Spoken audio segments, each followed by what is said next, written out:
Innocent until proven guilty. It's a fundamental tenet of the U.S. judicial system, and it's the backbone of the criminal process. However, at least 5% of the carceral population is wrongfully convicted. That means that about 1 in every 20 judgments puts an innocent person behind bars. More often than not, it's a person of color. There is now some recourse within the system, but exonerations are lengthy, complicated, and legal resources are not easily accessible. So what does this say about the U.S. criminal justice system? Joining us to discuss is advocate and author Anthony Hinton. Anthony was released in 2015 after spending 28 years on death row, falsely convicted for robbery and double murder in 1985. He's now community educator at the Equal Justice Initiative. Anthony, thank you so much for joining us on UpFront. You were wrongly convicted for 2 capital murders in Birmingham, Alabama, almost 4 decades ago. Police falsely identified you. They then searched your mother's house. They found your mother's revolver and linked you to the killings without any other physical evidence. As a result, you spent nearly 30 years in prison. Talk to me about the specific factors that you would say influenced your arrest and your conviction. Well, let me first say thank you for having me, but the police officer did not find a gun in my mother's house. I am the one who told them that my mother owned a Smith & Wesson handgun. And I told them because I knew that I hadn't committed a crime, and I was brought up to always tell the truth. And that day I told the truth, and little did I know that they would get the gun, tell a lie like the gun matched, and it would cost me almost my life. And this system is a system that treats you better if you're rich and guilty, opposed to if you're poor and innocent. I didn't have the money to hire decent defense, and therefore this system, if you don't have the money, can easily convict you.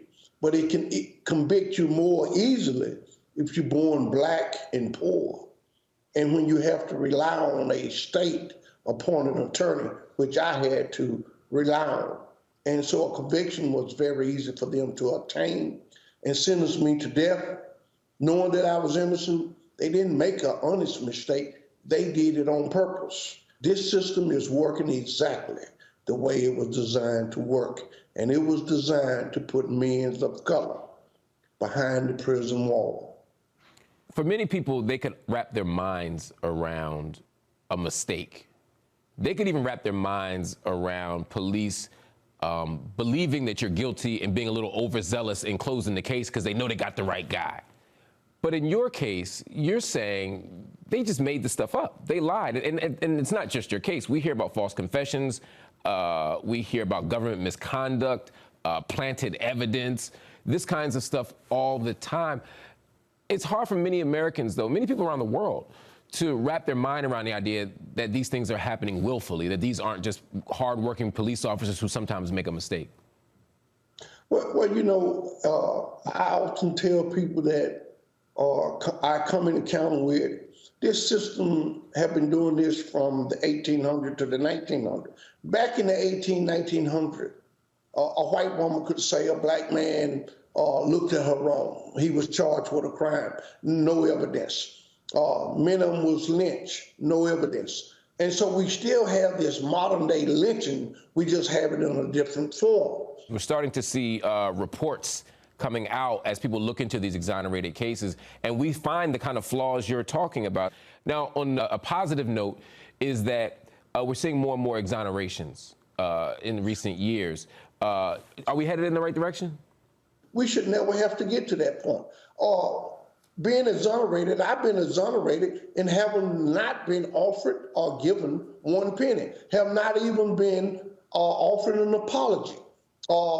When I try and file for compensation for 30 years of my life, I'm told that since I was not found guilty by a jury, I am not eligible to receive anything. So once the charges are dropped, and it's been realized effectively that you spent 28 years in prison for something you didn't do, and that the case against you was manufactured, what does the state say to you? You said they didn't apologize. Did they say anything? They haven't said anything. I'm going to be honest with you, and I'm going to be honest with your viewer. I didn't hear them say these words, but I was told tell the to be glad that we just didn't execute him. And that's the end of that.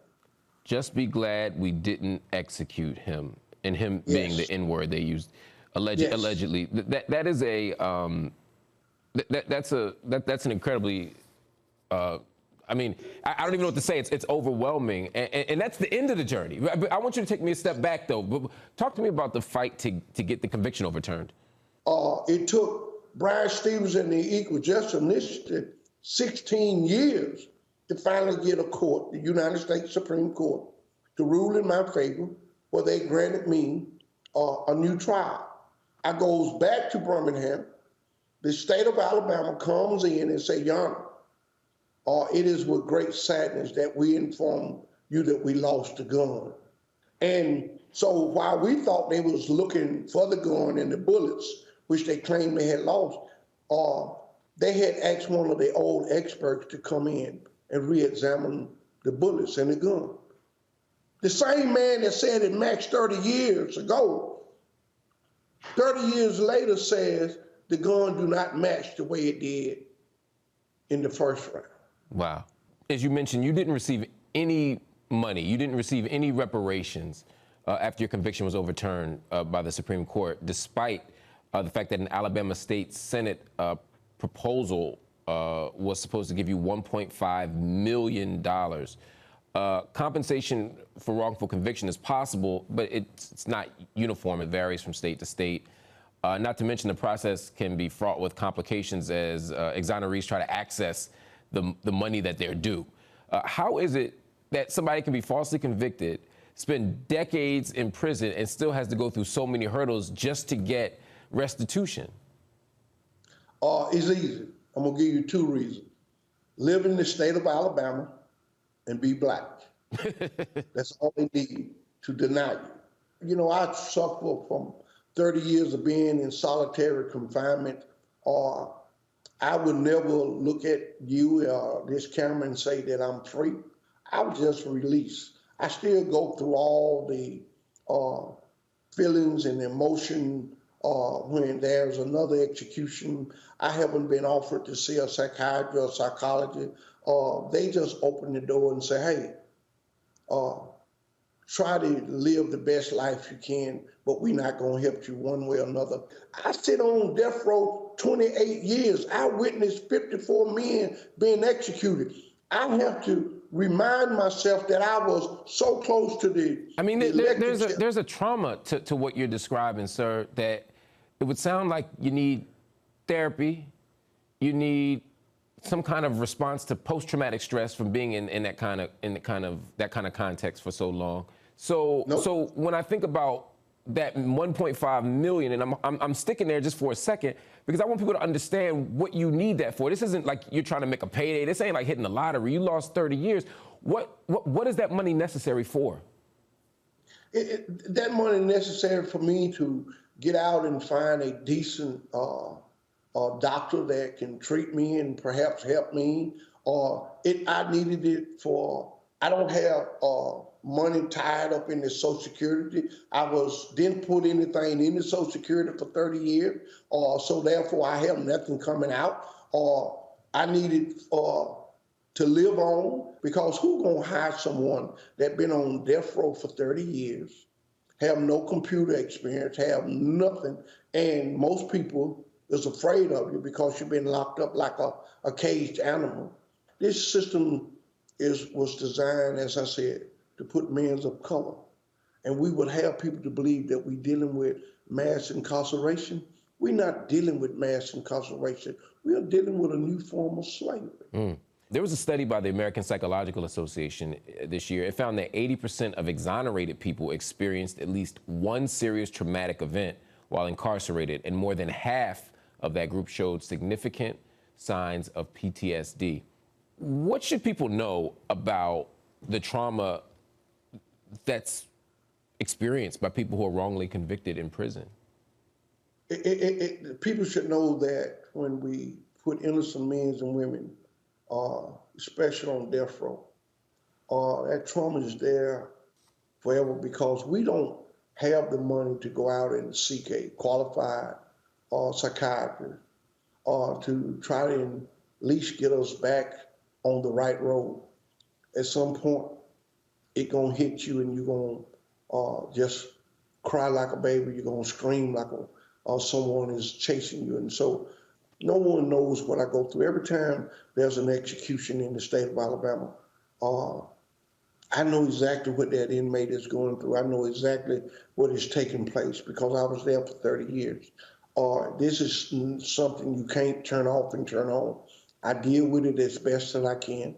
And I want to, more than anything, if the state of Alabama gave me $1.5 million, it wouldn't come close to trying to make me whole. It's just a shame that we have a death penalty in this country and men and women goes to death row and stay for decades. And a lot of states say, hey, you're free to go and that's it. They owe you no reparation, they owe you nothing. And they act as though they're giving you something, and they act as though we doing you a favor, we didn't execute you.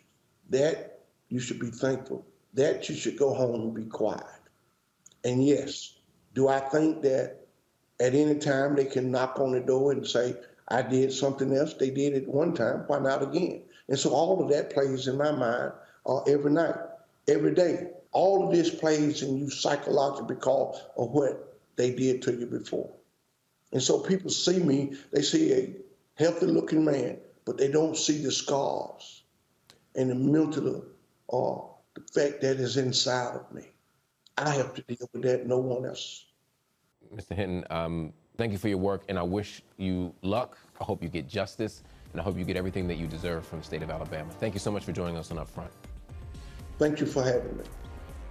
That is our show. UpFront will be back next week.